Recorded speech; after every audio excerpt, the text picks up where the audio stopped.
Another day, another rush order na naman tayo. And for today nga pala ay rush order na naman tong gagawin natin. So si ma'am nagpapagawa lang talaga siya ng ready-made cake.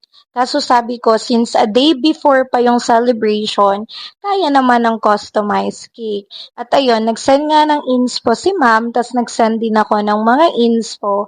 Tapos iyon na yung ginaya namin.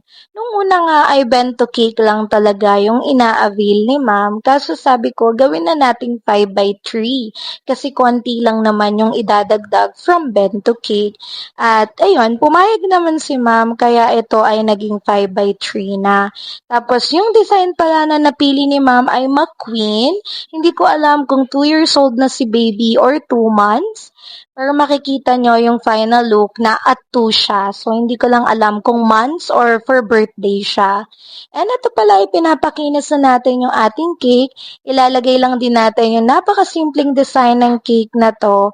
Tapos, yung pinaka-topper niya ay printable lang and then fondant dedication. Gusto ko palang mag-thank you kay Ma'am Pat for trusting Islavians and ito pala ay for delivery din going to Paumbong, Bulacan. Ito na yung printable topper natin, tas after nyan, ayan, nilalagay ko lang yung fondant dedication which is yung name ng baby and then at 2. Almost done na din tayo dito sa ating cake.